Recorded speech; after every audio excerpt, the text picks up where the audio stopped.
ব্যোমকেশ বক্সীর নামটা শুনলেই আমাদের মনে ধরা দেন এক সত্যের সন্ধানী, যিনি কঠিন থেকে কঠিনতর রহস্যের ভিতর থেকে প্রকৃত সত্য খুঁজে বের করে উপহার দেন। কিন্তু তিনি যদি নিজেই অপরাধী হিসেবে প্রমাণিত হয়ে ধরা পড়েন পুলিশের হাতে, তাহলে সেই ইমেজটায় ধাক্কা খেয়ে যায়। মনে হয় যে ব্যোমকেশ বক্সীও তাহলে কি সত্যি অপরাধ করেছেন? আজকের এই গল্প এমন এক প্রশ্নের উত্তরটাই আমাদের কাছে উপস্থিত করবে। প্রমাণিত হবে যে ব্যোমকেশ বক্সী মানেই কি সত্যের প্রকাশ, নাকি তিনি একজন অপরাধী হতেই পারেন।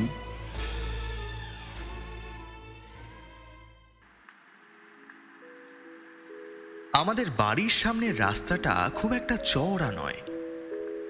ভোরবেলায় দু একটা দুধওয়ালার সাইকেল, বাজারের থলি হাতে কয়েকজন নিত্যযাত্রী, তার কিছু পরে ট্রামের ঘণ্টা আর মোটরের শব্দে ধীরে ধীরে পাড়া জেগে ওঠে। বহু বছর ওই বাড়িতে বাস করতে করতে আশেপাশের প্রায় সব মানুষই আমাদের চেনা হয়ে গিয়েছিল। কে কখন বেরোয়, কোন দোকান কখন খোলে, এমনকি কোন ভিখারি সপ্তাহের কোন দিনে এসে রাস্তার কোন কোণে বসে, এসবও অজান্তে চোখে পড়ে যায়। কিন্তু প্রায় 10-12 দিন আগে রাস্তার উল্টো দিকের বটগাছটার নিচে যে বৃদ্ধ লোকটি এসে বসতে শুরু করেছিল, তাকে আগে কখনো দেখিনি। প্রথম দিন বিশেষ গুরুত্ব দিইনি, দ্বিতীয় দিনও না। কিন্তু তৃতীয় দিন থেকেই লোকটিকে খানিকটা অস্বাভাবিক মনে হতে লাগলো। কারণ সে অন্য ভিখারিদের মতো ছিল না। কাউকে হাত বাড়িয়ে ডাকতো না, করুণ সুরে ভিক্ষা চাইতো না, এমনকি সামনে কেউ পয়সা ফেললেও অনেক সময় সেদিকে ফিরেও তাকাতো না। সে যেন কেবল বসে থাকতো, অপেক্ষা করত। কিসের অপেক্ষা, কার জন্য অপেক্ষা, তা বোঝা যেত না। মাঝে মাঝে মনে হতো সে রাস্তার দিকে নয়, পথ দিয়ে যাওয়া মানুষগুলোর দিকে গভীর মনোযোগ দিয়ে তাকিয়ে আছে। আর সেই মানুষগুলোর মধ্যেও যেন বিশেষ একজনকেই সে খুঁজছে। একদিন সকালের চা খেতে খেতে জানলার পাশে দাঁড়িয়ে দেখি লোকটা আমাদের বাড়ির দিকেই স্থির দৃষ্টিতে তাকিয়ে রয়েছে। ভিখারির চোখে সাধারণত ক্ষুধা, ক্লান্তি কিংবা অনুনয়ের ছাপ থাকে, কিন্তু এই বৃদ্ধের চোখে তার কিছুই ছিল না, বরং এমন এক অদ্ভুত স্থিরতা যেন বহুদিন ধরে কোনো সিদ্ধান্ত বুকে নিয়ে সে অপেক্ষা করছে। আমি হেসে ব্যোমকেশকে বললাম, তোমার এক নতুন ভক্ত জুটেছে মনে হচ্ছে। খবরের কাগজ থেকে চোখ না তুলেই সে বলল, ভক্ত নয়। আমি আবার মজা করে বললাম, তাহলে? এবার সে কাগজটা ভাঁজ করে জানলার বাইরে একবার তাকিয়ে শান্ত গলায় বলল, লোকটা কাউকে খুঁজছে, হতে পারে আমাকেই অথবা অন্য কাউকে। উত্তরটা শুনে আর কথা বাড়ায়নি। ব্যোমকেশকে আমি বহুদিন ধরে চিনি। কোনো বিষয়কে সে যদি গুরুত্ব না দেয় তবে দ্বিতীয়বার সে তাকায় না, আর যদি তাকায় তবে বুঝতে হয় তার চোখে এমন কিছু ধরা পড়েছে যা আমার চোখ এড়িয়ে গেছে। সেদিন বিকেলে একটা ছোট ঘটনা ঘটেছিল, তখনও যার গুরুত্ব বুঝিনি। আমি কলেজ স্ট্রিটে একজন প্রকাশকের সঙ্গে দেখা করতে গিয়েছিলাম। ফিরতে একটু দেরি হয়ে গেল। বাড়িতে ঢুকেই সত্যবতীর মুখে শুনলাম একজন বৃদ্ধ এসেছিলেন। অত্যন্ত জীর্ণ চেহারা, গায়ে মলিন কম্বল, কিন্তু কথাবার্তায় ভিখারির মতো বিন্দুমাত্র অসহায়ত্ব নেই। তিনি নাকি ব্যোমকেশের সঙ্গে একান্তে কয়েক মিনিট কথা বলতে চেয়েছিলেন। আমি হেসে বললাম, সেই নতুন ভিখারিটা? সত্যবতী একটু ভেবে বলল, হ্যাঁ, কিন্তু ঠাকুরপো জানো তো, ওর চোখ দুটো দেখে আমার কেমন যেন অস্বস্তি হচ্ছিল, কেমন যেন ভেতর অব্দি এক লহমায় পড়ে ফেলতে পারে। ব্যোমকেশ তখন নিজের ঘরে বসেছিল। আমি গিয়ে জিজ্ঞেস করলাম, লোকটা কি চাইছিল? সত্যবতী আর কিছু বলতে পারল না। ব্যোমকেশকে আমি কখনো অকারণে গোপনীয়তা করতে দেখিনি, তাই ব্যাপারটা মনে খটকা লাগালেও জোর আমি করিনি। কিন্তু তার পরের দুদিন লোকটাকে আর কোথাও দেখা গেল না। মনে হলো হয়তো অন্য কোথাও চলে গেছে। অথচ চতুর্থ দিনের সন্ধ্যায় বাজার থেকে ফেরার সময় গলির মুখে দেখি ব্যোমকেশ একজন বৃদ্ধের সঙ্গে নিচু গলায় কথা বলছে। দূর থেকে আমি চিনতে পারিনি, তবে কাছে যেতেই লোকটা মুখ ফিরিয়ে নিল। মাথায় ময়লা গামছা, গায়ে সেই পুরনো কম্বল, কাজেই চিনতে দেরি হলো না। এই সেই বৃদ্ধ। আমাকে দেখতে পেয়ে সে একবার ব্যোমকেশের চোখের দিকে তাকালো, যেন কোনো নীরব সম্মতি চাইছে। তারপর কোনো কথা না বলে দ্রুত অন্ধকারের মধ্যে মিলিয়ে গেল। আমি বললাম, এই ব্যোমকেশ, ওই লোকটাই না? ব্যোমকেশ মাথা নাড়ল। তোমার সাথে লোকটা কি বলছিল এমন? নিজের কথা যা, এখন বলা যাবে না। আমি একটু বিরক্ত হয়ে বললাম, আজকাল দেখছি আমাকেও সব কথা বলছো না। ব্যোমকেশ আমার দিকে তাকিয়ে এমন এক হাসি হাসলো যাতে আনন্দের চেয়ে দ্বিধাই বেশি ছিল। মনে হলো সে নিজেও বুঝতে পারছে না কথাটা কতটা বলা উচিত বা না। সেই রাতেই আমি প্রথম বুঝলাম কোনো একটা বিষয় তাকে গভীরভাবে ভাবাচ্ছে। রাতের খাবারের পরে সে অনেকক্ষণ বসার ঘরে পায়চারি করল। মাঝে মাঝে ঘড়ির দিকে তাকাচ্ছে, আবার জানলার পর্দা সরিয়ে রাস্তার দিকে দেখছে। আমি বই পড়ছিলাম, হঠাৎ জিজ্ঞেস করলাম, কাউকে আশা করছো কি? সে মাথা নেড়ে বলল, কখনো কখনো অপেক্ষা না করলেও কেউ এসে পড়ে। কে জানে সেই আসবার সঠিক সময় কখন হয়। কথাটা শুনে আমি আর কিছু বলিনি।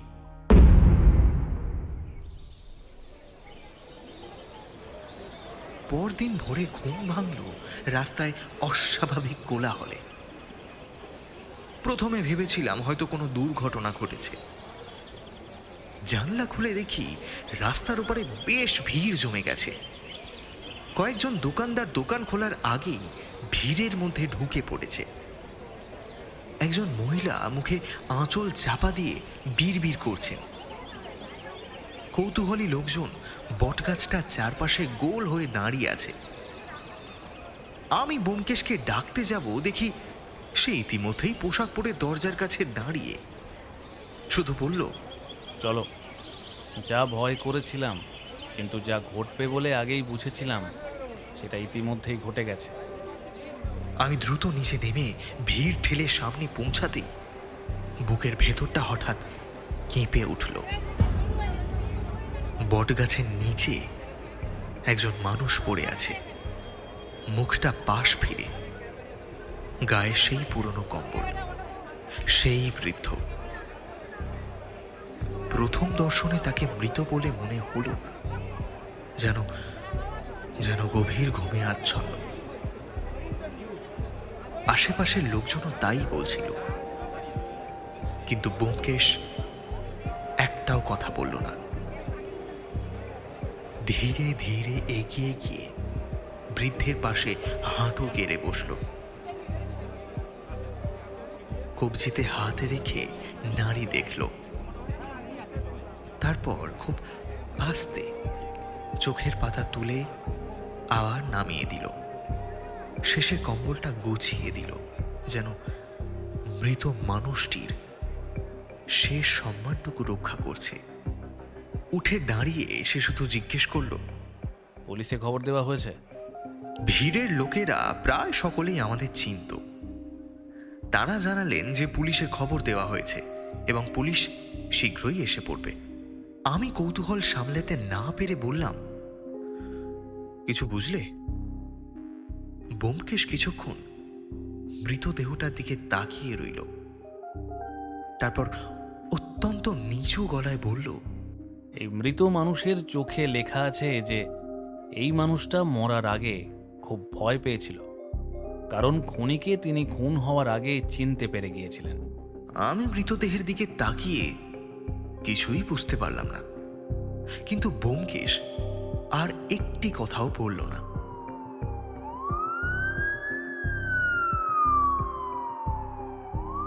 15 মিনিটের মধ্যে থানার ভারপ্রাপ্ত আধিকারিক ইন্সপেক্টর অরিন্দম সেন এসে পৌঁছালেন।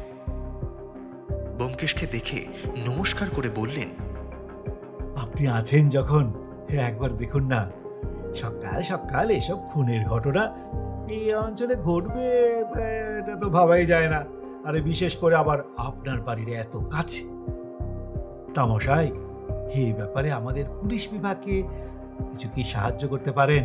মানে আমরা তো সবকিছু তদন্ত করে দেখতেই পারবো, তবুও আপনি যদি আগে ভাগে কিছু বলতে পারেন তবে কাজটা একটু এগিয়ে থাকে আর কি। ব্যোমকেশ সংক্ষেপে বলল, আমি দেখে নিয়েছি, তবে এখনই কিছু বলবো না। সে সময় এখনো আসেনি যাতে কিছু বলতে পারি। জানেন তো, সময়ের আগে কিছুই হওয়া উচিত নয়। সঠিক সময় আসুক, এ রহস্যেরও সমাধান হবে। তখন যদি আপনাদের বিভাগের সেবায় আসতে পারি, তবে তা আমার জন্য খুবই গর্বের হবে। উত্তরটা শুনে আমি ভারী বিস্মিত হলাম। ব্যোমকেশ সাধারণত এভাবে পুলিশ আধিকারিকদের সঙ্গে কথা বলে না, তবে আজ কেন? কিছু বুঝতে না পেরে আমি চুপ করে রইলাম। ইন্সপেক্টর তদন্ত শুরু করলেন। মৃতদেহের পাশে পড়ে থাকা লাঠি, বাটি, কম্বল সব একে একে পরীক্ষা হচ্ছে। এমন সময় এক কনস্টেবল কম্বলের ভাঁজে হাত ঢুকিয়ে একটি ছোট সিল করা খাম বের করল। খামটির ওপর কোনো নাম নেই, কোনো ঠিকানা নেই। ইন্সপেক্টর সেটি খুলে ভেতরের কাগজটি পড়তেই তার মুখের ভাব বদলে গেল। আমি কৌতূহলবশত জিজ্ঞেস করলাম, কি লেখা আছে ইন্সপেক্টর? তিনি কাগজটি ভাঁজ করে পকেটে রেখে শুধু বললেন, হুম, এই মুহূর্তে বলা আমি যাবে। সেই মুহূর্তে প্রথমবার দেখলাম ব্যোমকেশের মুখে এক অদ্ভুত পরিবর্তন এসেছে। ভয়ের নয়, বিস্ময়েরও নয়, বরং এমন এক অভিব্যক্তি যেন এই কাগজটির অস্তিত্ব সম্পর্কে সে আগে থেকেই আশঙ্কা করেছিল। আমি কিছু জিজ্ঞেস করতে যাচ্ছিলাম, সে খুব আস্তে বলল, অজিত, আজ আর কোনো প্রশ্ন করো না। কথাটা শুনে আমি চুপ করে গেলাম।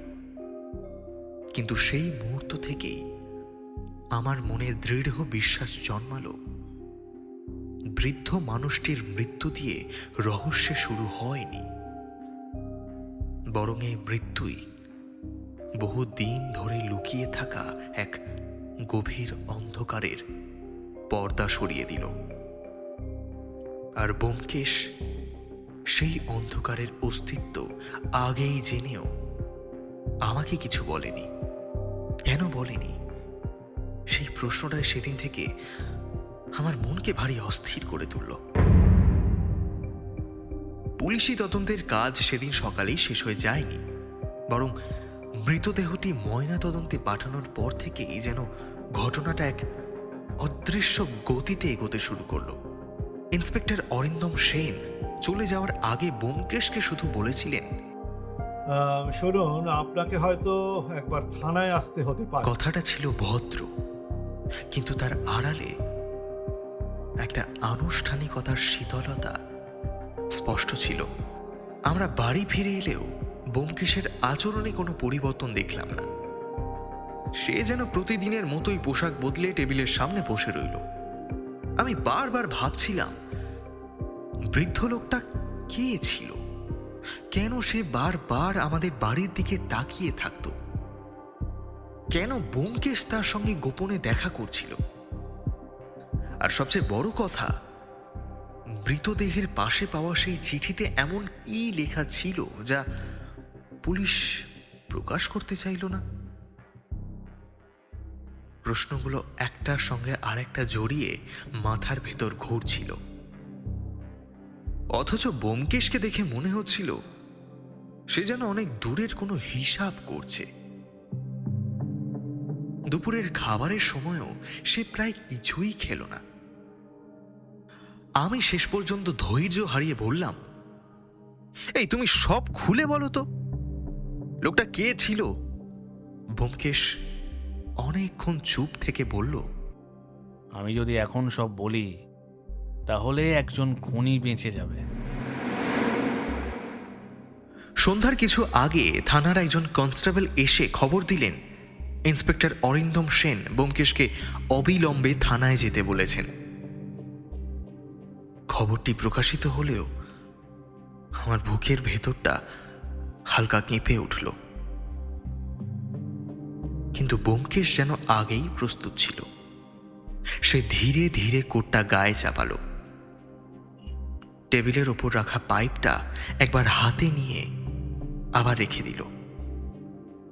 তারপর সত্যবতীর দিকে তাকিয়ে শুধু বলল, চিন্তা করো না। আমরা একসঙ্গে থানায় পৌঁছলাম। ইন্সপেক্টরের ঘরে ঢুকতেই বুঝলাম পরিবেশটা আগের মতো নেই। ঘরে আরো দুজন উচ্চপদস্থ অফিসার বসে আছেন। টেবিলের উপর কয়েকটি নথি, একটি সিল করা খাম এবং কিছু আলোকচিত্র ছড়িয়ে রয়েছে। ইন্সপেক্টর উঠে দাঁড়ালেন না। তার মুখে সেই আন্তরিকতার বদলে দায়িত্বের কঠোরতা। তিনি ধীরে ধীরে বললেন, ব্যোমকেশ বাবু, তদন্তে কিছু নতুন তথ্য এসেছে। আশা করি আপনি সহযোগিতা করবেন। মানে পুলিশ সার্ভিসে না থাকলেও এইটুকু আপনার অজানা নয় যে প্রমাণ সাপেক্ষে যে কেউই অপরাধী বলে গণ্য হতে পারে। অনেক সময় অনেক অপ্রিয় কাজও এই ভিত্তিতেই করতে হয়। ঠিক ভুল আমাদের একান্ত ব্যক্তি সাপেক্ষ হতে পারে, কিন্তু কিন্তু বিষয়টা যখন তদন্তের ভিত্তিতে হয় তখন শত্রু মিত্র বাছাই করাও সম্ভব হয় না। প্রথমে আমাকে ঘরের বাইরে যেতে বলা হয়, কিন্তু ব্যোমকেশ নিজেই বলল, অজিত থাকুক, আমার লুকোনোর কিছু নেই। বন্ধু সেই হয় যে রাজপ্রাসাদ বা অরণ্য সর্বত্রই আর একজনের সঙ্গে থাকে। এরপর একে একে প্রমাণগুলো সামনে এলো। প্রথমে একটি ফটোগ্রাফ, খুব পরিষ্কার নয়, তবু বোঝা যাচ্ছে রাস্তার ধারে সেই বৃদ্ধ দাঁড়িয়ে, আর তার সামনে ব্যোমকেশ পুলিশি কাঠিন্য গলায় নিয়ে বললেন, এই ছবিটা আমাদের এখানে কেউ একজনের মারফত পাঠিয়েছে। ছবির পিছনে লেখা আছে যে এই ছবি তুলবার সময়টা গতকাল সন্ধে 7:42। ব্যোমকেশ ছবিটার দিকে একবার তাকিয়ে দেখল। দ্বিতীয় প্রমাণ হিসাবে একটি ফরেন্সিক রিপোর্ট দেখানো হলো।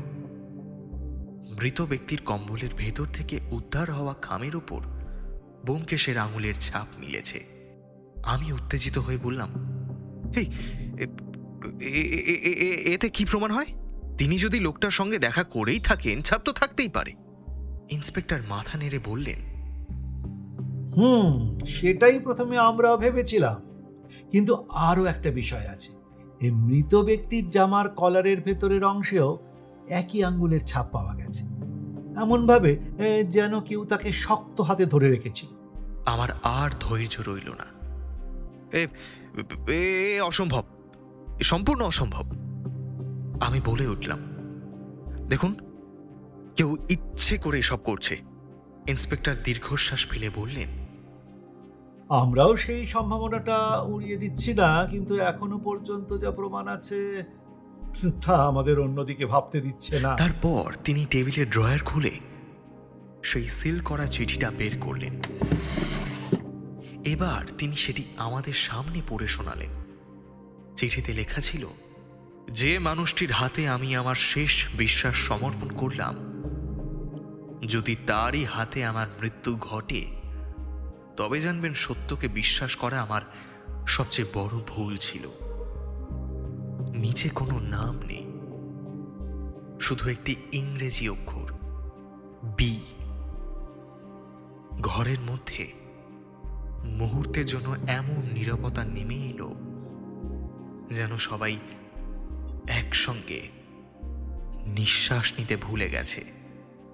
ইন্সপেক্টর ব্যোমকেশের দিকে তাকিয়ে একটা দীর্ঘশ্বাস ফেলে ধীর কণ্ঠে বললেন, হ্যাঁ, আমরা জানি এই অক্ষরটি অন্য কিছু বোঝাতে পারে, কিন্তু বর্তমান পরিস্থিতিতে কেটি কিন্তু আপনার দিকে ইঙ্গিত করছে।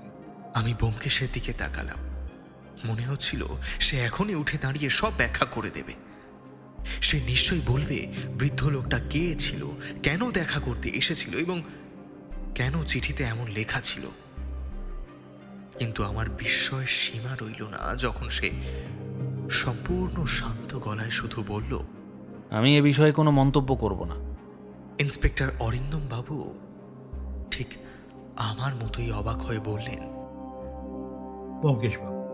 ব্যোমকেশ বাবু, আপনি কি বুঝতে পারছেন যে আপনি নিজেকেই বিপদের মধ্যে ঠেলে দিচ্ছেন এভাবে চুপ করে থাকায়? ব্যোমকেশ খুব ধীরে শুধু একবার ঘাড় নেড়ে সম্মতি জানালো।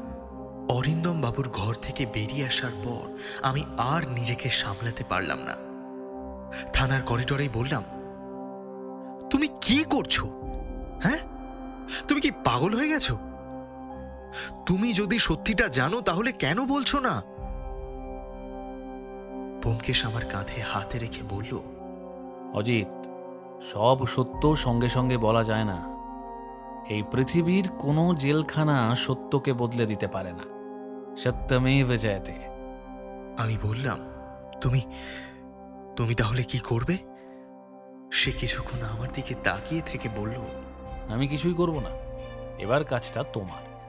এই প্রথম একটা তদন্ত যাতে আমার নয়, বরং তোমার সত্যকে খুঁজে বের করবার দক্ষতায় প্রকৃত অপরাধীকে সকলের সামনে নিয়ে আসবে। এবার বন্ধু, তোমার অগ্নি পরীক্ষা। তুমি খুঁজে বের করবে লোকটা কে ছিল, সে কোথা থেকে এসেছিল, কেন এতদিন ভিখারির ছদ্মবেশে ছিল, আর সে কেন আমাকে খুঁজে আমার কাছে এসেছিল। এই 4টে প্রশ্নের উত্তর পেলেই খুনিকে পেয়ে যাবে।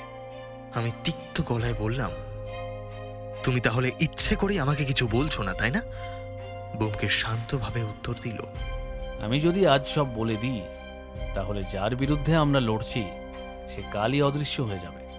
তাকে ভুল করতে দিতে হবে। কখনো কখনো সত্যকে সকলের সামনে এসে দাঁড়াবার মতো সময় দিতে হয়। সত্য নিজের পথ নিজেই নির্মাণ করে সঠিক সময় ধরে ঠিকই সকলের সামনে আসে। আমি আর কোনো ব্যাপারে দৈব বলে কিছুতে বিশ্বাস না করলেও সত্যের দৈবতে সম্পূর্ণ বিশ্বাস রাখি। আমাদের কথোপকথন শেষ হওয়ার আগে ইন্সপেক্টর অরিন্দম আমাদের সামনে এসে কয়েক মুহূর্ত স্থির হয়ে রইলেন। তারপর ধীরে ধীরে এগিয়ে এসে বললেন, ব্যোমকেশ বাবু, দুঃখিত, আপনার বিরুদ্ধে প্রাথমিক প্রমাণের ভিত্তিতে গ্রেপ্তারি পরোয়ানা জারি হয়েছে। আপনাকে এই মুহূর্তে আমি গ্রেপ্তার করতে বাধ্য হচ্ছি। আমার সম্ভব হলে আপনি ক্ষমা করবেন। আইনের কাছে আমি দায়িত্ব পালন করতে অঙ্গীকারবদ্ধ। আমি জানি যে আপনি এ কাজ করতে পারেন না, তবুও প্রত্যক্ষ প্রমাণ ও আদালতের নথি আমার নিজের ইচ্ছার বিরুদ্ধে আমায় এই কাজে বাধ্য করছে। আমি প্রতিবাদ করতে গিয়ে থেমে গেলাম। ব্যোমকেশের মুখে কোনো বিস্ময় নেই, কোনো প্রতিবাদ নেই, যেন সে এই মুহূর্তটার জন্যই অপেক্ষা করছিল। সে শুধু ঘড়িটার দিকে একবার তাকিয়ে বলল, অজিত, সময় নষ্ট করো না। আজ রাত থেকেই খোঁজ শুরু করো। মনে রেখো, মৃত মানুষটি ভিখারি ছিল না, সে একটা ইতিহাস বয়ে বেড়াচ্ছিল। ব্যোমকেশ ধীরে ধীরে গাড়তের দিকে এগিয়ে গেল। আমি অনেকক্ষণ স্থিরভাবে দাঁড়িয়ে রইলাম। সেদিন প্রথমবার অনুভব করলাম এ শুধু একটি হত্যাকাণ্ডের তদন্ত নয়, এখানে কেউ একজন এমন নিখুঁতভাবে ফাঁদ পেতেছে যাতে ব্যোমকেশ বক্সির মতন মানুষের পক্ষেও সহজে বেরিয়ে আসা সম্ভব নয়। কিন্তু আমার মনে তখন আরো একটি প্রশ্ন ঘুরছিল। যদি ব্যোমকেশ সত্যি নির্দোষ হয়, তবে সে কাকে রক্ষা করছে? এই জাল কাটাবার মতো বুদ্ধি আমার বন্ধুর আছে, কিন্তু সে তবুও যেন নিজেই নিজেকে ধরিয়ে দিল। আর সেই অজ্ঞাত বৃদ্ধের প্রকৃত পরিচয় এমন কি, যার জন্য স্বয়ং ব্যোমকেশ বক্সী নিজের স্বাধীনতাও বিসর্জন দিতে রাজি হতে পারে? সব উত্তর খুঁজে বের করাই তখন আমার একমাত্র দায়ভার হয়ে উঠল। আমার বন্ধুকে জেলের গারদের ভেতর থাকতে হবে, এ যেন নিজের কাছেই অবিশ্বাস্য লাগতে থাকলো। অথচ সে সময় সেটাই চূড়ান্ত বাস্তব হয়ে উঠেছিল। ব্যোমকেশকে নিয়ে যাওয়ার পর আমি কতক্ষণ সেখানেই দাঁড়িয়েছিলাম তা আজ আর মনে নেই। এত বছরের বন্ধুত্বে মানুষটিকে নানা বিপদের মধ্যে দেখেছি, মৃত্যুর মুখোমুখি হতে দেখেছি, কিন্তু এমন অসহায় অবস্থায় কখনো না। আরো আশ্চর্যের কথা, এই অসহায়ত্ব যেন সে নিজের ইচ্ছেতেই মেনে নিয়েছে। পুলিশের সামনে সে একবারও নিজের পক্ষে কোনো যুক্তি দিল না, চিঠির ব্যাখ্যা করল না। এমনকি যে মানুষটির মৃত্যুকে ঘিরে এত প্রশ্ন, তার পরিচয় সম্পর্কেও মুখ খুলল না।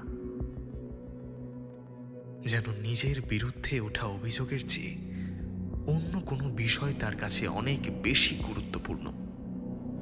বাড়ি ফিরে সত্যবতীর মুখোমুখি হওয়াটাই আমার কাছে সবচেয়ে কঠিন হয়ে দাঁড়ালো। বাড়ির প্রবেশ দরজা খুলেই সত্যবতী উৎকণ্ঠিত গলায় জিজ্ঞেস করল, ও কোথায়? ও তোমায় দেখে কি বললো? ও কোথায় রেখে এলে ওকে? আমি কিছুক্ষণ চুপ করে থেকে বললাম, একটাই কথা, লোকটার পরিচয় খুঁজে বের করতে হবে।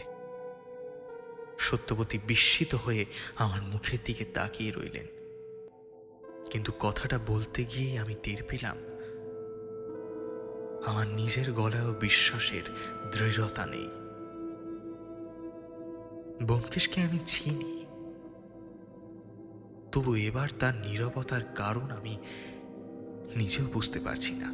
যে মানুষটা সামান্য ভুল ধারণা পর্যন্ত সংশোধন না করে থাকতে পারে না, সে আজ নিজের বিরুদ্ধে খুনের অভিযোগ শুনেও নিশ্চুপ। এর মধ্যে নিশ্চয়ই এমন কোনো কারণ আছে যা সে প্রকাশ করতে চাইছে না অথবা পারছে না। সত্যবতী আর কিছু বলতে পারল না, শুধু চুপ করে রইল। সেই রাতেই আমি স্থির করলাম তদন্ত শুরু করব একেবারে গোড়া থেকে। রহস্যের প্রথম সূত্র যেখানে জন্ম নিয়েছে সেখানেই ফিরে যেতে হবে। ভোর হওয়ার আগেই আমি বেরিয়ে পড়লাম। বটগাছটার নিচে তখন আর কোনো ভিড় নেই, পুলিশের পাহারাও উঠে গেছে। গতকালের কোলাহলের যেন কোনো চিহ্নই অবশিষ্ট নেই, কেবল ভেজা মাটির ওপর একটা কালচে দাগ, যেখানে বৃদ্ধ লোকটার দেহটা পড়েছিল। চারপাশে অনেকক্ষণ ধরে খুঁটিয়ে খুঁটিয়ে খুঁজলাম। গাছের শিকড়, নর্মদার ধারে জমে থাকা শুকনো পাতা, রাস্তার ফাটল, কিন্তু কোথাও কিছু চোখে পড়ল না। শেষ পর্যন্ত প্রায় ফিরে আসছি এমন সময় বটগাছের একটা মোটা শিকড়ের ফাঁকে কাগজের একটা ভেজা টুকরো দেখতে পেলাম। আমি সাবধানে তুলে দেখি বৃষ্টিতে অর্ধেক কালি ধুয়ে গেছে, শুধু নিচের 3টি শব্দ স্পষ্ট পড়া যাচ্ছে: পুরনো নথি, উত্তর দিক এবং বিশ্বাস করো না। এই 3টি বিচ্ছিন্ন শব্দের কোনো অর্থ তখন আমার কাছে স্পষ্ট ছিল না, কিন্তু অন্তর্দৃষ্টি বলছিল এগুলো নিছক কাকতালীয় নয়। কাগজটা পকেটে রেখে আমার মনে হতে লাগলো, এটা কি বৃদ্ধ লোকটার কাছ থেকে পড়ে গিয়েছিল, নাকি খুনি কোনো গুরুত্বপূর্ণ কাগজ নষ্ট করতে গিয়ে এই অংশটা ফেলে গেছে? আমি যত ভাবছিলাম ততই মনে হচ্ছিল মৃত মানুষটার কাছে এমন কিছু ছিল যা তার প্রাণের চেয়েও মূল্যবান। তারপর সোজা গেলাম রাস্তার উল্টো দিকের চায়ের দোকানে। বৃদ্ধ লোকটাকে সবচেয়ে বেশি সময় ধরে দেখেছে এই দোকানের মালিক হরিপদ। আমাকে দেখেই সে মাথা নেড়ে বলল, বাবু, যা হয়েছে খুব খারাপ হয়েছে। আপনার বন্ধুর মতো মানুষকে আমি খুনি ভাবতেই পারছি না। আমি কথাটা এড়িয়ে গিয়ে জিজ্ঞেস করলাম, আচ্ছা হরিপদ, বৃদ্ধটাকে কতদিন ধরে দেখছো? হরিপদ একটু ভেবে বলল, মাসখানেক হবে। প্রথম দিকে সারাদিন চুপচাপ বসে থাকতো, পরে মাঝে মাঝে আমার দোকানে চা খেতে আসতো। তবে একটা কথা বলি বাবু, লোকটা ভিখারি হলেও ভিখারির মতো ছিল না। আমি আগ্রহ নিয়ে বললাম, কেন? সে উত্তর দিল, ও কখনো ধার চাইতো না, ভিক্ষাও চাইতো না। চা খেয়ে সবসময় পয়সা মিটিয়ে দিত। আর আশ্চর্যের বিষয়, ওর কাছে কখনো ভাঙতি পয়সা দেখিনি। একটা পুরনো চামড়ার থলি থেকে ঠিক যত দাম ততটাই বের করতো, যেন আগে থেকেই হিসাব করা। কথাটা শুনে আমার কৌতূহল আরো বাড়ল। সাধারণ ভিখারির কাছে এই ধরনের শৃঙ্খলা অস্বাভাবিক। আমি আবার জিজ্ঞেস করলাম, আচ্ছা, কেউ কি ওর সঙ্গে দেখা করতে আসতো? হরিপদ একটু ইতস্তত হয়ে বলল, একজন আসতেন, আপনার বন্ধু নন, বড়সড় কালো মোটর গাড়ি করে আসতেন। সপ্তাহে একবার, বেশিরভাগ সন্ধেবেলা। গাড়ি থেকে নেমে 5 মিনিটের বেশি কথা বলতেন না, তারপর চলে যেতেন। তবে তার মুখটা কখনো ভালো করে দেখিনি। সব সময় টুপি পরে থাকতেন আর চারপাশে এমনভাবে তাকাতেন যেন কেউ অনুসরণ করছে কিনা দেখছেন। বিকেলের দিকে অনেক চেষ্টার পরে ইন্সপেক্টর অরিন্দম সেনের সঙ্গে দেখা করতে পারলাম। তিনি প্রথমে বিশেষ কিছু বলতে রাজি ছিলেন না, পরে পুরনো পরিচয়ের খাতিরে কিছু তথ্য জানালেন। ময়না তদন্তের রিপোর্টে লেখা রয়েছে, বৃদ্ধ লোকটির মৃত্যু হয়েছে শ্বাসরোধ করে। কিন্তু আশ্চর্যের বিষয়, গলায় প্রায় কোনো দাগ নেই, যেন এমন ভাবে হত্যা করা হয়েছে যাতে বাহ্যিক চিহ্ন কম থাকে, খুব কম থাকে। আমি অবাক হয়ে বললাম, তাহলে খুনি নিশ্চয়ই দক্ষ লোক। ইন্সপেক্টর মাথা নেড়ে বললেন, হ্যাঁ, আমাদেরও তাই ধারণা। আরো একটা বিষয় আরো অদ্ভুত, এই মৃত লোকটার শরীরে বহু পুরনো কয়েকটি আঘাতের চিহ্ন রয়েছে। তা অন্তত হ্যাঁ, ওই 20-25 বছর আগের। ডান কাঁধে গুলির দাগ, বাঁ কবজির হাড় একসময় ভেঙেছিল, আর পিঠে ধারালো অস্ত্রের ক্ষতের চিহ্ন। আমি বিস্ময়ে বললাম, একজন সাধারণ ভিখারির শরীরে এসব? ইন্সপেক্টর গভীর স্বরে বললেন, হ্যাঁ, ঠিক সেই কারণেই আমরা ভাবছি লোকটা আদৌ সাধারণ ভিখারি ছিল কি। সন্ধ্যার পর বাড়ি ফিরে পুলিশের জব্দ করা জিনিসপত্রের তালিকা আমি আবার পড়তে শুরু করলাম। একটি অ্যালুমিনিয়ামের বাটি, বাঁশের লাঠি, ছেঁড়া কম্বল, চামড়ার থলি, ভাঙা চশমা, কয়েকটি মুদ্রা, একটি পুরনো ট্রেনের টিকিট, আর এটা একটি মরছে ধরা চাবি। আমি দেখলাম সবই সেখানে লেখা আছে। তালিকাটা দ্বিতীয়বার পড়তে পড়তেই হঠাৎ মনে পড়ল, গত কয়েকদিন ধরে আমি বৃদ্ধ লোকটাকে প্রায় একটা ছেঁড়া খাতায় কিছু লিখতে দেখেছি। কখনো সে লিখছে, কখনো পাতা ছিঁটে ফেলছে, অথচ সেই খাতার উল্লেখ পুলিশের তালিকায় নেই কেন? আমি এক লাফে উঠে দাঁড়ালাম। খাতাটা কোথায় গেল? পুলিশ কি সেটি উদ্ধারই করেনি, নাকি করেছে কিন্তু তালিকায় লেখা হয়নি? আর যদি কোনোটাই না হয়, তাহলে খুনি কি সেটি ঘটনাস্থল থেকে নিয়ে গেছে? প্রশ্নগুলো মাথায় আবার ঘুরপাক খেতে লাগলো। ধীরে ধীরে আমার মনে একটা ধারণা ভীষণভাবে স্পষ্ট হয়ে উঠল।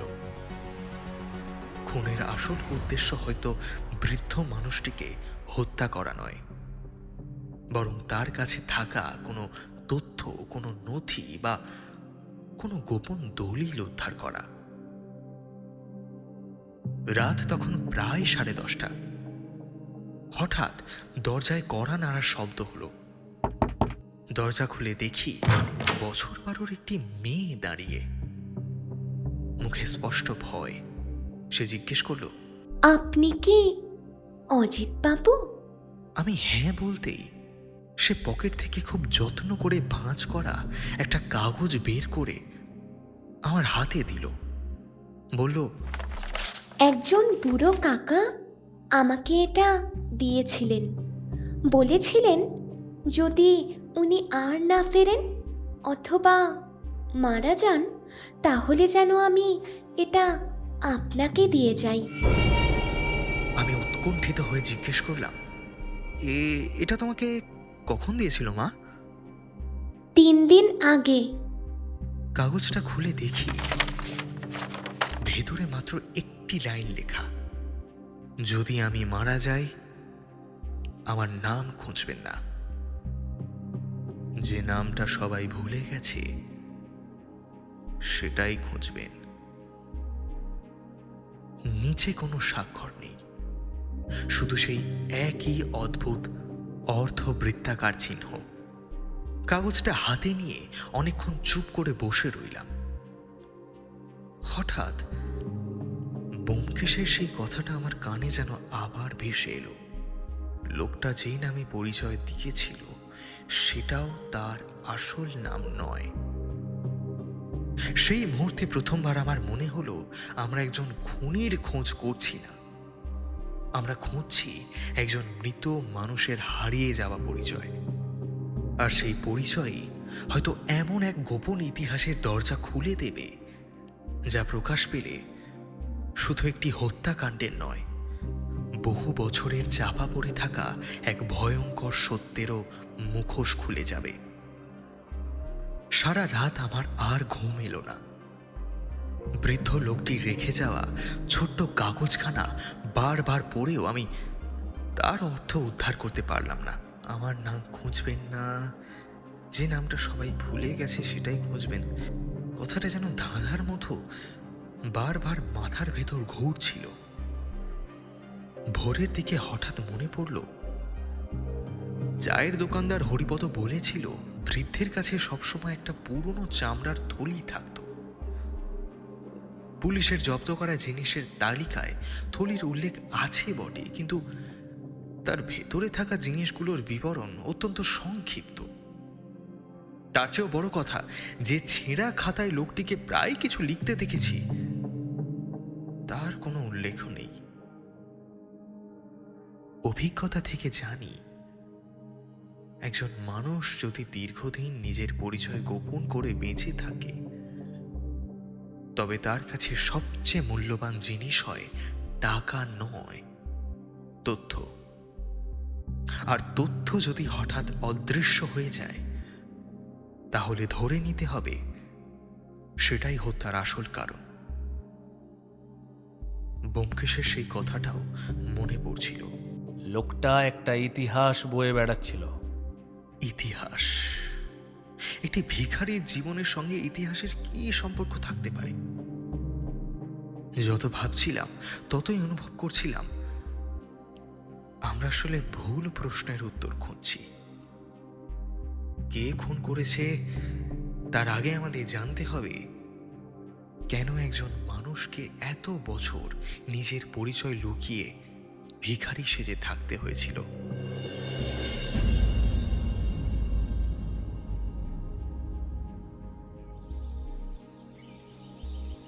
সকাল 10টার কিছু পরে থানায় গিয়ে ইন্সপেক্টর অরিন্দম সেনের সঙ্গে দেখা করলাম।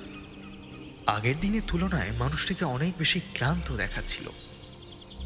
আমার দিকে তাকিয়ে বললেন, ও আপনি? তা আপনি নিশ্চয়ই ব্যোমকেশবাবুর ব্যাপারেই এসেছেন। আমি বললাম, আগে না, তার জন্য নয়, মৃত মানুষটার জন্য। তিনি অবাক হয়ে কিছুক্ষণ চুপ করে রইলেন। তারপর টেবিলের উপর রাখা একটি নথি আমার দিকে বাড়িয়ে দিয়ে বললেন, এই যে আজ সকালে আঙুলের ছাপের একটা রিপোর্ট এসেছে। মজার ব্যাপার, মৃত ব্যক্তির কোনো সরকারি রেকর্ডেই পাওয়া যাচ্ছে না। এত বড় দেশে এমন একজন মানুষ নেই যার সঙ্গে তার ছাপ মেলে। আমি বিস্মিত হয়ে বললাম, তা কি সম্ভব? ইন্সপেক্টর হালকা হাসলেন। অসম্ভব বলেই তো ভাবছি। হয় লোকটা কখনো সরকারি নথিতে ছিল না, নয়তো বহু বছর আগে তার পরিচয় সম্পূর্ণ মুছে ফেলা হয়েছে। কথাটা আমার বুকের ভেতর কেমন যেন ঠান্ডা অনুভূতি জাগিয়ে দিল। একজন মানুষের অস্তিত্ব কি সত্যিই এভাবে মুছে ফেলা যায়? আমি জিজ্ঞেস করলাম, আর চামড়ার থলি? তিনি বললেন, হ্যাঁ, সেটা পরীক্ষা করা হয়েছে, বিশেষ কিছু পাওয়া যায়নি। আমি ইচ্ছে করেই আর খাতার কথা তুললাম না। বুঝতে পারছিলাম সেই খাতার কথা পুলিশ জানে না, অথবা জানলেও আমাকে বলতে চাইছে না। থানা থেকে বেরিয়ে সোজা গেলাম পুলিশের পুরনো রেকর্ড লাইব্রেরিতে। ব্যোমকেশের সঙ্গে বহুবার আমি এখানে এসেছি। পুরনো সংবাদপত্র, সরকারি বিজ্ঞপ্তি, আদালতের রিপোর্ট, অনেক অমীমাংসিত রহস্যের সূত্র এই ধুলো জমা তাকগুলোর মধ্যেই লুকিয়ে থাকে। বৃদ্ধের কাগজে লেখা 3টি শব্দ, পুরনো নথি, উত্তর দিক আর বিশ্বাস করো না। এই মুহূর্তে আমার একমাত্র ভরসা। প্রথমে গত 30 বছরের নিখোঁজ ব্যক্তিদের খবর দেখতে শুরু করলাম। ঘণ্টাখানেক কেটে গেল, কিন্তু তেমন কিছুই পেলাম না। হঠাৎ একটি পুরনো সংবাদপত্রের হলদে হয়ে যাওয়া পাতায় চোখ আটকে গেল। প্রায় 28 বছর আগের খবর। উত্তরবঙ্গের এক সরকারি গুদামে আগুন লেগে কয়েকটি গুরুত্বপূর্ণ নথি নষ্ট হওয়ার সংবাদপত্র। খবরটা খুব ছোট, কিন্তু তার পাশেই আরেকটি লাইন, ঘটনার একমাত্র প্রত্যক্ষদর্শী রহস্যজনকভাবে নিখোঁজ। নামটি মুদ্রণের কালি ঝাপসা হয়ে যাওয়ায় পুরোটা পড়া যায় না, শুধু প্রথম অক্ষর তালবস্য। আমি অকারণে শিহরিত হয়ে উঠলাম। নিখোঁজের সাক্ষী, সরকারি নথি, উত্তর দিক। বৃদ্ধের কাগজে লেখা 3টি শব্দ যেন একে অপরের সঙ্গে জুড়ে যেতে শুরু করলো। ঠিক সেই সময় লাইব্রেরির বৃদ্ধ কর্মচারী নৃপেনবাবু আমার টেবিলের পাশে এসে দাঁড়ালেন। আমাকে তিনি বহুদিন ধরেই চেনেন। আমি বললাম, আপনি কিছু জানেন নাকি? তিনি একটু ইতস্তত করে বললেন, সবটা নয়, তবে মনে আছে তখন অনেক কথাই চাপা পড়ে গিয়েছিল। সরকারি তদন্ত খুব তাড়াতাড়ি বন্ধ হয়ে যায়। বলা হয়েছিল দুর্ঘটনা, কিন্তু শহরে অন্য গল্প শোনা যেত গুদামে আগুন লাগেনি, লাগানো হয়েছিল। আর যে লোকটা সব দেখেছিল সে হঠাৎ উধাও হয়ে যায়। কেউ বলতো তাকে বিদেশে পাঠানো হয়েছিল, আবার কেউ বলতো মেরে ফেলা হয়েছে। তারপর আর কেউ তার নামও উচ্চারণ করতো না। আসলে কি জানেন, মানুষের স্মৃতিশক্তি খুবই দুর্বল। যখন কোনো কিছু নিয়ে আলোড়ন হয় তখন তা নিয়ে সব আলোচনা হয়, তারপর ধীরে ধীরে সেই বিষয়টা চাপা পড়ে যায়। আসলে সে জায়গায় আসে নতুন অন্য কোনো খবর, তখন সবাই সেই নতুন বিষয় নিয়েই আলোচনা করতে থাকে। ফলে পুরনো বিষয়টা সময়ের গর্ভে হারিয়ে যায়। তার মানে তার নাম জানেন? নৃপেনবাবু ধীরে ধীরে মাথা নাড়লেন। আজ আর মনে নেই, তবে মনে আছে তখনকার এক বড় অফিসারের নাম বারবার শোনা যেত। পরে তিনি অনেক বড় মানুষ হয়েছিলেন, তবে তিনি কে সেটা আমি বলবো না, কারণ প্রমাণ ছাড়া মৃত মানুষকে যেমন দোষ দেওয়া অন্যায়, তেমনি জীবিত মানুষকেও কারোর বিষয়ে অলটপাটকা মন্তব্য না করাই ভালো।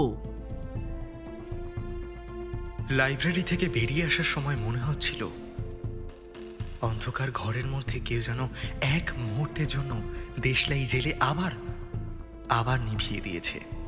পুরো ছবিটা দেখা যায়নি, কিন্তু কয়েকটা রেখা স্পষ্ট হয়েছে। বৃদ্ধ ভিখারির অতীতে সম্ভবত উত্তরবঙ্গে সেই ঘটনায় এমন একজন মানুষের নাম রয়েছে যিনি আজ সমাজে অত্যন্ত সম্মানিত। ব্যোমকেশ যদি এই সূত্রের নাগাল পেয়ে থাকে, তবে সে কেন নীরব তা ধীরে ধীরে বুঝতে পারছিলাম। কারণ প্রমাণ ছাড়া কোনো নাম উচ্চারণ করা মানে প্রকৃত অপরাধীকে সতর্ক করে দেওয়া। সন্ধ্যার দিকে বাড়ি ফিরতেই দেখি সত্যবতী অস্বাভাবিক উদ্বিগ্ন হয়ে বসে আছেন। আমাকে দেখেই বলল, আজ দুপুরে একজন লোক এসেছিল। আমি চমকে উঠলাম। কে? চিনি না, খুব ভদ্র চেহারা। বলল ব্যোমকেশ বাবুর সঙ্গে জরুরি কথা আছে। আমি বললাম উনি তো থানায়। তখন লোকটা একটু চুপ করে থেকে শুধু বলল, আপনারা যা খুঁজছেন সেটা খুঁজবেন না, কিছু সত্য মানুষের জানার জন্য নয়। তারপর চলে গেল। সত্য বলল, চেহারাটা কেমন বলো তো? সত্যবতী যতটা সম্ভব মনে করার চেষ্টা করল। 50-55 বছর হবে, পরিষ্কার পোশাক, চোখে কালো চশমা। কিন্তু একটা জিনিস খুব অদ্ভুত লেগেছিল, কি? লোকটা চলে যাওয়ার সময় একবারও পিছন ফিরে তাকায়নি, যেন সে নিশ্চিত ছিল আর কোনো দিন তাকে খুঁজে পাওয়া যাবে না। সত্যবতীর কথা শুনে আমার বুকের মধ্যে একটা অদ্ভুত অস্বস্তি জন্ম নিল। এই পর্যন্ত যে সব সূত্র পেয়েছি সবই অতীতের দিকে নিয়ে যাচ্ছিল, কিন্তু এবার মনে হলো অতীতও যেন আমাদের লক্ষ্য করছে। কেউ একজন আমাদের প্রতিটি পদক্ষেপের খবর রাখছে, আর তার আত্মবিশ্বাস এতটাই প্রবল যে সে ব্যোমকেশের বাড়িতে এসে প্রকাশ্যেই হুমকি দিয়ে যেতে পারে। রাত 9টার দিকে আমি থানায় ফোন করলাম। ব্যোমকেশের সঙ্গে কথা বলা যাবে কি না জানতে চাইলাম। অনেক অনুরোধের পরে মাত্র 2 মিনিটের অনুমতি মিলল। লোহার জালের ওপাশে দাঁড়িয়ে ব্যোমকেশকে দেখে মনে হলো সে যেন আগের চেয়েও শান্ত। আমি দ্রুত লাইব্রেরির কথা, পুরনো সংবাদপত্রের কথা, অজ্ঞাত দর্শনার্থীর কথা সব বললাম। সে মন দিয়ে শুনল, কিন্তু মাঝখানে একবারও বাধা দিল না। সব শুনে শুধু একটি প্রশ্ন করল, পুরনো খবরটায় আগুনের কথা লেখা ছিল না নথি হারানোর কথা? আমি বললাম দুটোই, তবে নথির কথাটা খুব ছোট করে। ব্যোমকেশের চোখে ক্ষণিকের জন্য এক অদ্ভুত দীপ্তি দেখা দিল। সে ধীরে ধীরে বলল, তাহলে আমরা ঠিক পথেই এগোচ্ছি। মনে রেখো অজিত, মানুষটাকে হত্যা করা হয়েছে তার জানা কথার জন্য নয়, তার কাছে থাকা একটা জিনিসের জন্য। আমি বিস্মিত হয়ে বললাম, কি জিনিস? ব্যোমকেশ চারপাশে একবার তাকিয়ে অত্যন্ত নিচু গলায় বলল, যে খাতাটা পুলিশের তালিকায় নেই। এরপরই প্রহরী এসে জানিয়ে দিল সময় শেষ। ব্যোমকেশ আর একটি কথাও বলল না, কিন্তু থানা থেকে বেরিয়ে আসার সময় আমার মনে হচ্ছিল এতক্ষণে প্রথমবার আমরা প্রকৃত রহস্যের দরজায় এসে দাঁড়িয়েছি।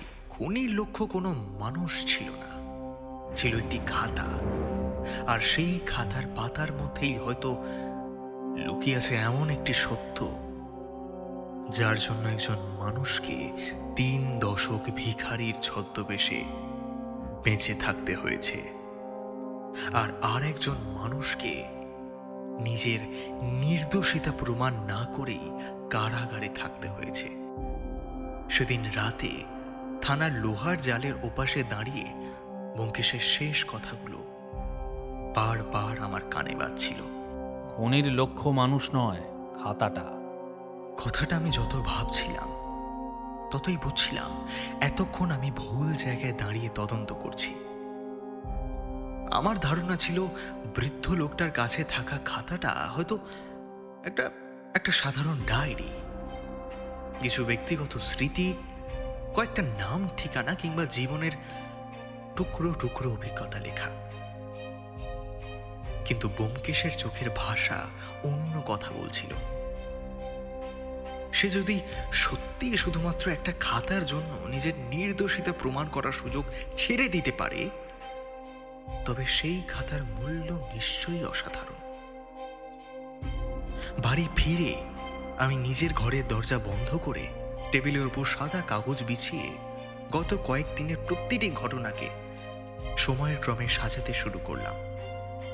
প্রথম দিন বৃদ্ধকে বটগাছের নিচে দেখা, তার অদ্ভুত দৃষ্টি, আমাদের বাড়ির দিকে স্থিরভাবে তাকিয়ে থাকা, ব্যোমকেশের সঙ্গে গোপন সাক্ষাৎ, রহস্যময় খাম, পুলিশের হাতে পাওয়া চিঠি, হারিয়ে যাওয়া খাতা, পুরনো সংবাদপত্রে নিখোঁজ সাক্ষীর খবর, সবকিছু আলাদা আলাদা সুতোয় বাঁধা, কিন্তু কোথাও একটা অদৃশ্য গিঁট রয়েছে, যেটা খুলতে পারলেই সমস্ত ছবিটা পরিষ্কার হয়ে যাবে।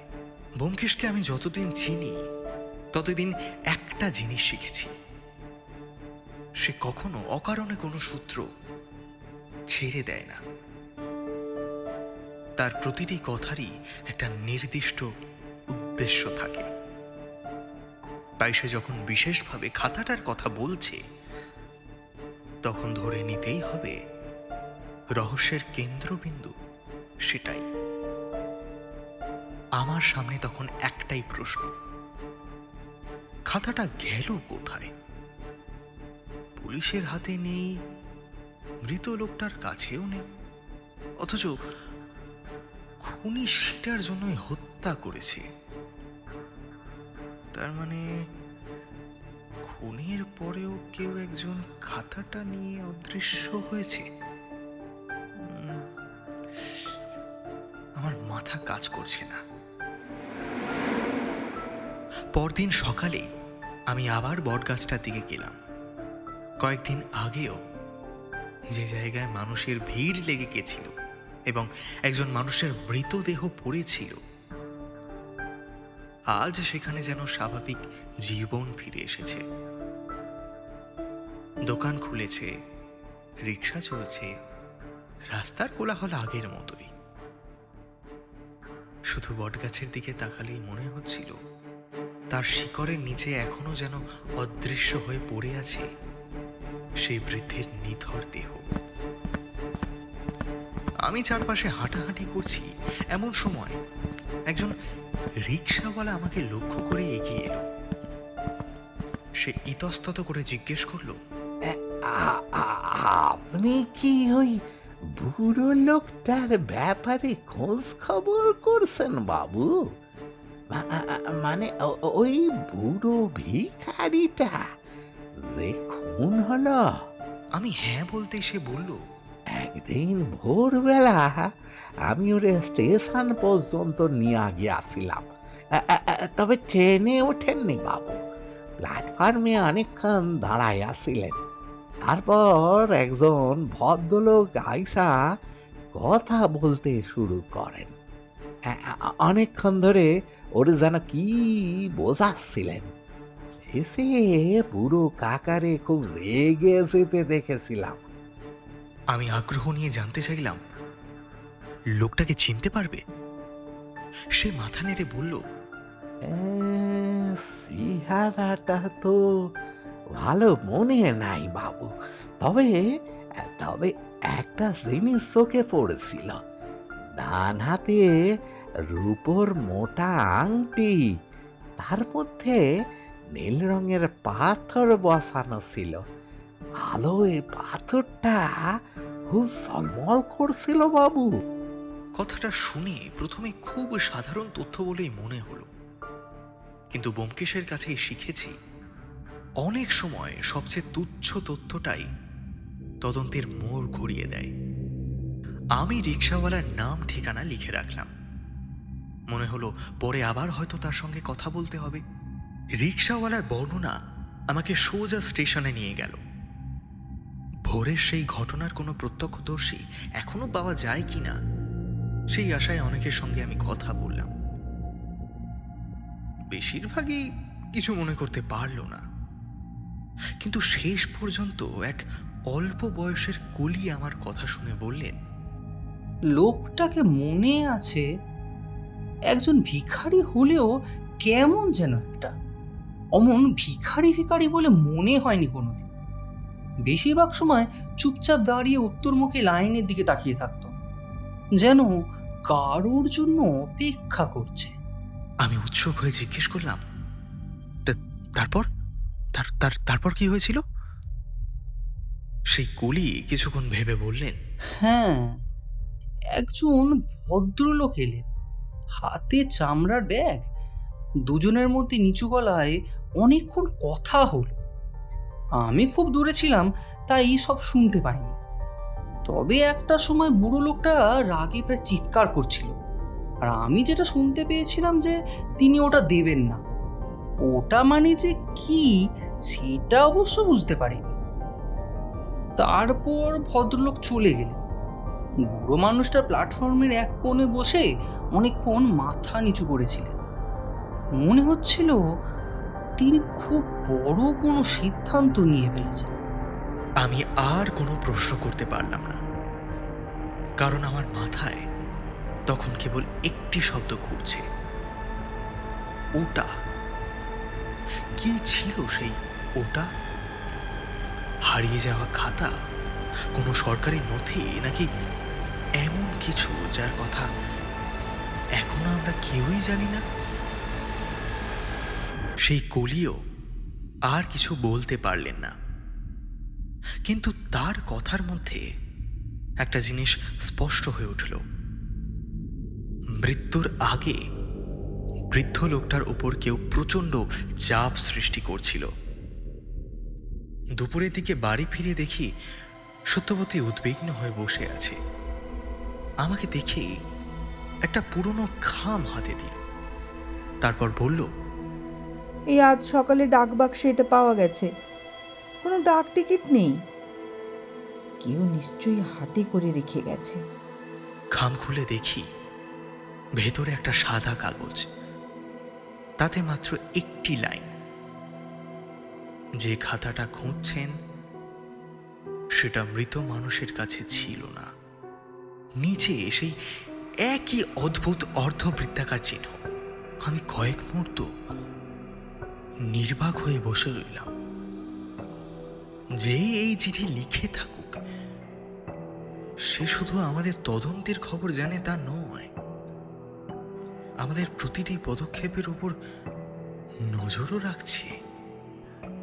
আরো বড় কথা, সে চাইলে চুপ করে থাকতে পারত, কিন্তু সে নিজে থেকেই যোগাযোগ করছে।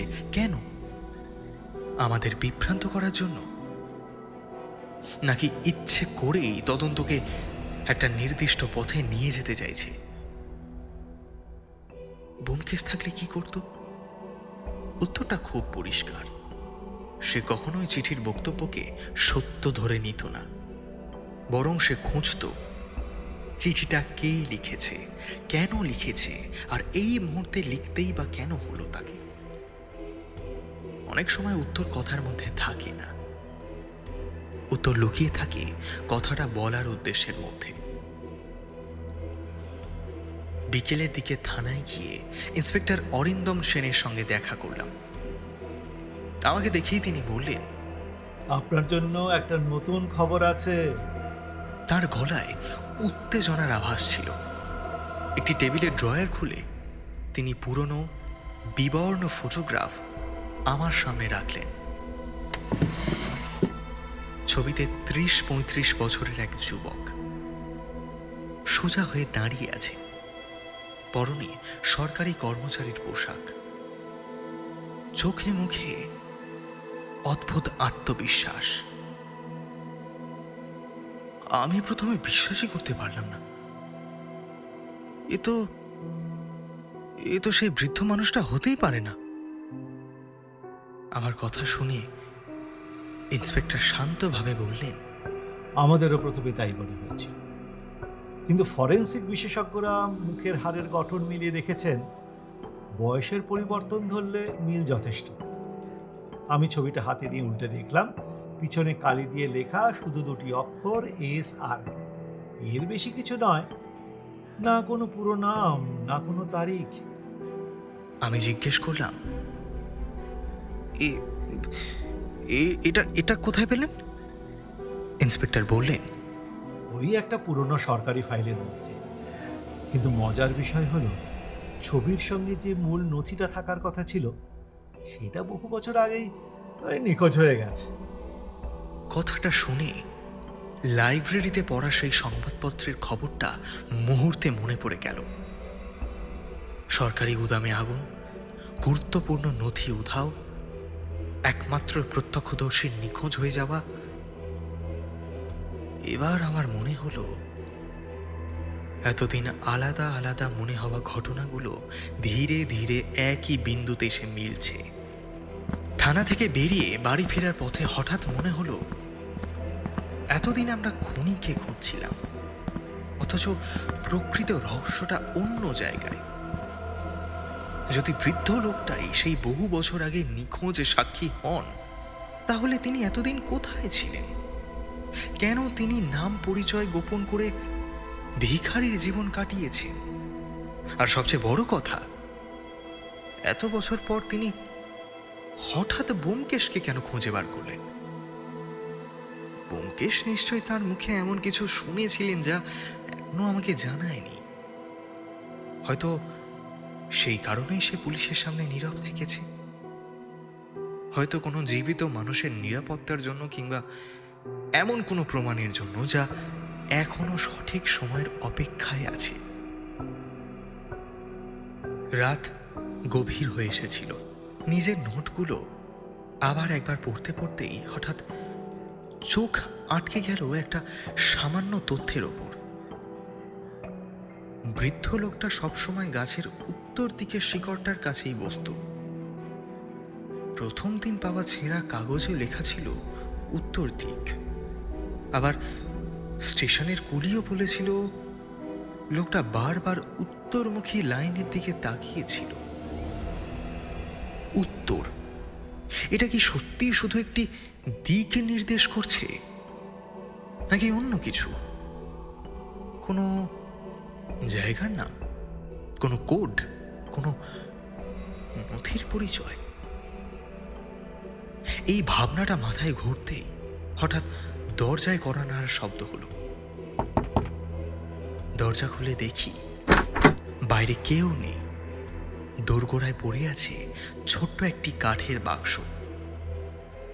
সাবধানে খুলে দেখি তুলোর মধ্যে মোড়ানো একটি পুরনো ফাউন্টেন পেন, আর তার সঙ্গে একটি ছোট কাগজ।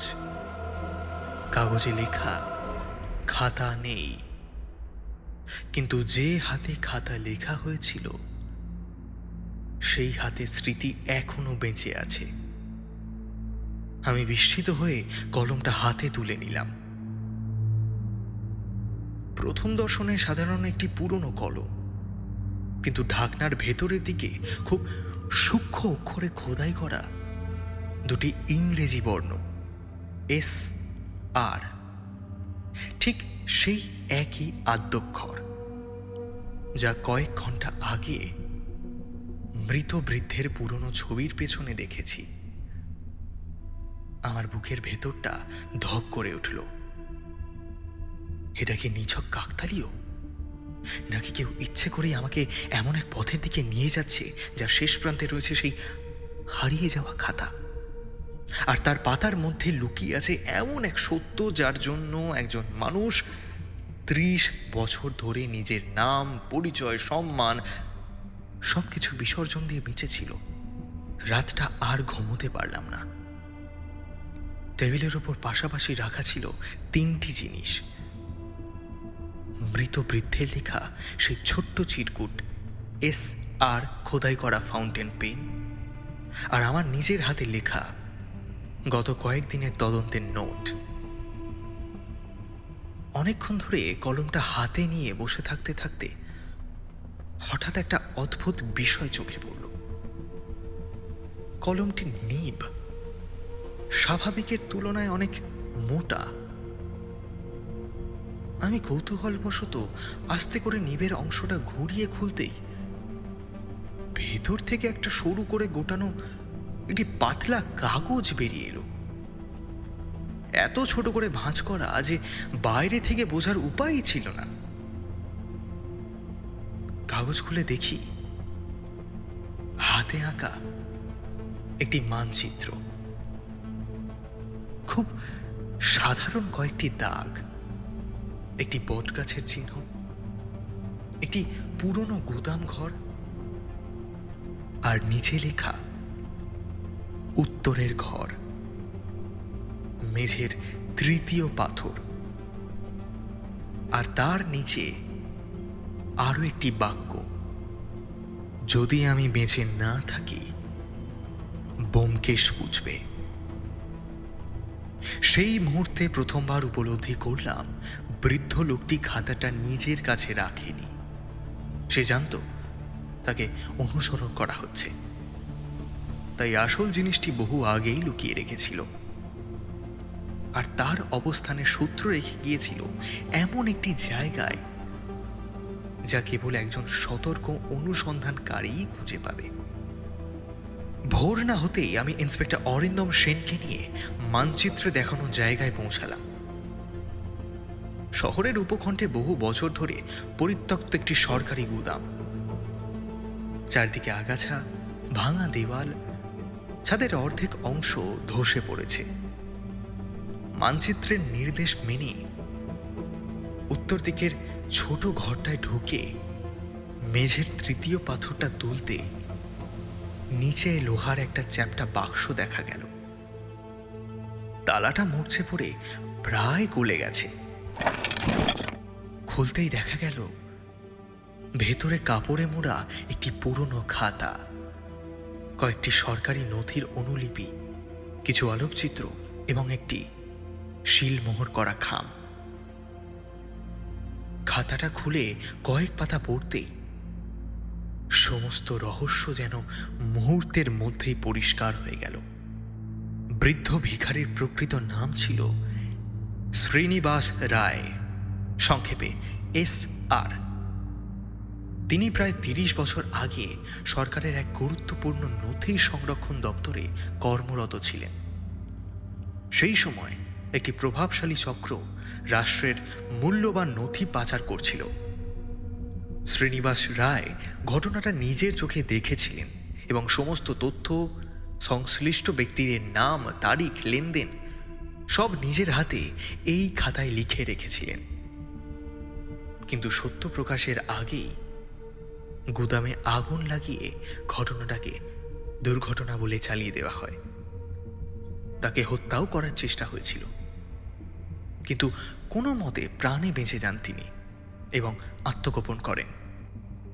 এরপর বহু বছর ভিখারির ছদ্মবেশে ঘুরে বেরিয়েছেন, কারণ তিনি জানতেন যেদিন তার পরিচয় ফাঁস হবে সেদিনই তার মৃত্যু নিশ্চিত।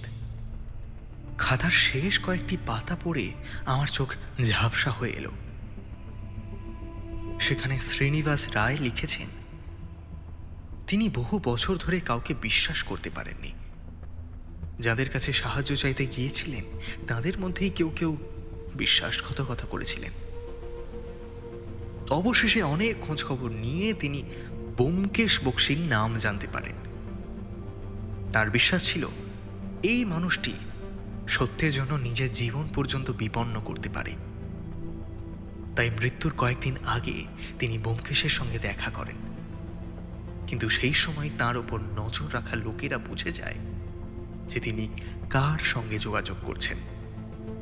ব্যোমকেশ তাকে সঙ্গে সঙ্গে নিরাপদ জায়গায় যেতে বলেছিলেন এবং খাতাটি কোথাও লুকিয়ে রাখতে বলেছিলেন, কিন্তু খুনিরা তার পিছু ছাড়েনি। মৃত্যুর আগের দিনও স্টেশনে তাকে খাতার অবস্থান জানতে চাপ দেওয়া হয়েছিল। তিনি রাজি হননি। শেষ পর্যন্ত তাকে হত্যা করা হয়, আর তারও আগে এমনভাবে প্রমাণ সাজিয়ে রাখা হয় যাতে সমস্ত সন্দেহ ব্যোমকেশের ওপর গিয়ে পড়ে। কারণ প্রকৃত খুনিরা জানত ব্যোমকেশ যদি তদন্ত শুরু করার সুযোগ পায় তাহলে একদিন না একদিন সত্য প্রকাশ পাবেই। তাই তাকে আইনের জালে আটকে দেওয়া ছিল তাদের প্রধান পরিকল্পনা। খাতার সঙ্গে পাওয়া শিলমোহর করা খামটি খুলে ইন্সপেক্টর অরিন্দম অনেকক্ষণ নির্বাক হয়ে বসে রইলেন। সেখানে ছিল কয়েকজন উচ্চপদস্থ ব্যক্তির স্বাক্ষর, পুরনো সরকারি আদেশের নকল আর এমন কিছু প্রমাণ যা কোনো আদালতেই অস্বীকার করা সম্ভব নয়।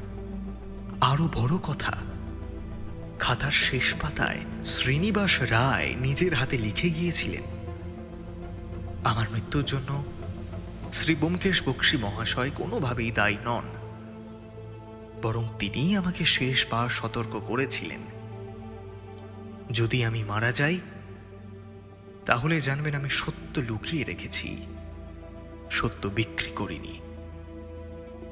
এই একটি বাক্যই যেন সমস্ত অন্ধকার ভেদ করে আলো এনে দিল। ইন্সপেক্টর আর এক মুহূর্ত দেরি করলেন না। সেই দিনই আদালতে নতুন প্রমাণ পেশ করা হলো। ব্যোমকেশের বিরুদ্ধে আনা সমস্ত অভিযোগ প্রত্যাহার করা হলো। প্রকৃত ষড়যন্ত্রকারীদের বিরুদ্ধে নতুন করে গ্রেফতারি পরোয়ানা জারি হলো, যাদের নাম 3 দশক ধরে কেউ উচ্চারণ করার সাহস পায়নি। আইন অবশেষে তাদের দরজায় পৌঁছে গেল। সেদিন বিকেলে ব্যোমকেশ যখন থানার দরজা পেরিয়ে বাইরে এলো, তখন তার মুখে বিজয়ের হাসি ছিল না, বরং অদ্ভুত এক বিষণ্ণতা ছিল।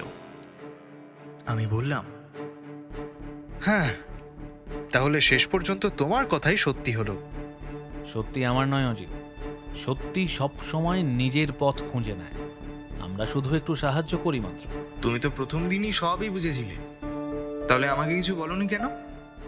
ব্যোমকেশ কিছুক্ষণ চুপ করে থেকে উত্তর দিল, কারণ শ্রীনিবাস রায় যতক্ষণ বেঁচে ছিলেন তাঁর দেওয়া বিশ্বাস রক্ষা করা আমার দায়িত্ব ছিল, আর তিনি মারা যাওয়ার পর সেই বিশ্বাসের ভার তোমার ওপর এসে পড়েছিল।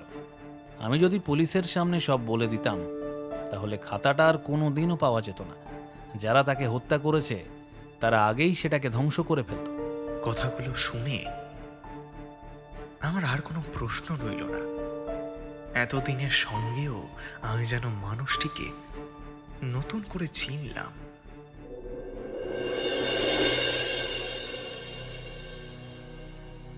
কয়েকদিন পরে এক সন্ধ্যায় আমরা আবার সেই বটগাছের নিচে দাঁড়িয়েছিলাম।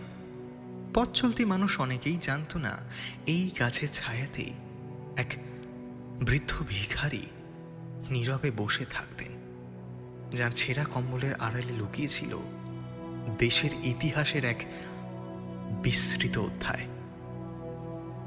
কেউ জানত না তাকে খুনি নয়, সময় হত্যা করেছিল। তার সবচেয়ে বড় পরিচয় ছিল না ভিখারি না পলাতক সাক্ষী, তিনি ছিলেন একজন মানুষ যিনি সত্যকে বিক্রি করতে শেখেননি। ব্যোমকেশ অনেকক্ষণ গাছটার দিকে তাকিয়ে রইল, তারপর আস্তে আস্তে বলল, অজিত, পৃথিবীতে অপরাধীর চেয়ে বিপজ্জনক আর এক ধরনের মানুষ আছে, যারা মনে করে সত্যকে কাগজে পুড়িয়ে মানুষ মেরে বা ইতিহাস মুছে ফেলে শেষ করে দেওয়া যায়। তারা একটা কথা ভুলে যায়, সত্যের সব থেকে বড় আশ্রয় কাগজ নয়, মানুষের বিবেক। সেদিন বাড়ি ফেরার সময় অদ্ভুতভাবে মনে হচ্ছিল রহস্যের শেষ হয়েছে, কিন্তু গল্পের নয়। কারণ শ্রীনিবাস রায়ের নাম হয়তো ইতিহাসের পাতায় কোনোদিনও লেখা থাকবে না, তার জন্য কোনো স্মৃতিফলকও তৈরি হবে না। তবু তিনি বেঁচে থাকবেন যতদিন একজন মানুষ অন্যায়ের কাছে মাথা নত না করে সত্যের পাশে দাঁড়ানোর সাহস রাখবে। আর আমার কাছে এই মামলার সবচেয়ে বড় শিক্ষা ছিল, একজন ভিখারির ছেঁড়া খাতাও কখনো কখনো এমন ইতিহাস বহন করতে পারে যার ওজন ক্ষমতা অর্থ কিংবা অস্ত্রের চেয়েও অনেক বেশি। তাই আজও যখন আমাদের বাড়ির সামনের সেই বটগাছটার দিকে তাকাই, মনে হয় সেখানে যেন এখনো একজন বৃদ্ধ নীরবে বসে আছেন, কাউকে কাউকে ভিক্ষা চাইতে নয়, সত্যকে তার যথার্থ মানুষের হাতে তুলে দেওয়ার অপেক্ষায়।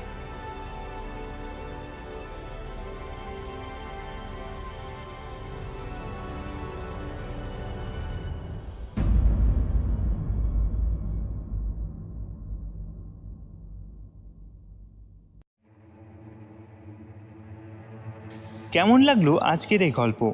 যদি ভালো লেগে থাকে তবে অতি অবশ্যই লাইক, কমেন্ট এবং সাবস্ক্রাইব করবেন, বাজিয়ে দেবেন বেল আইকন।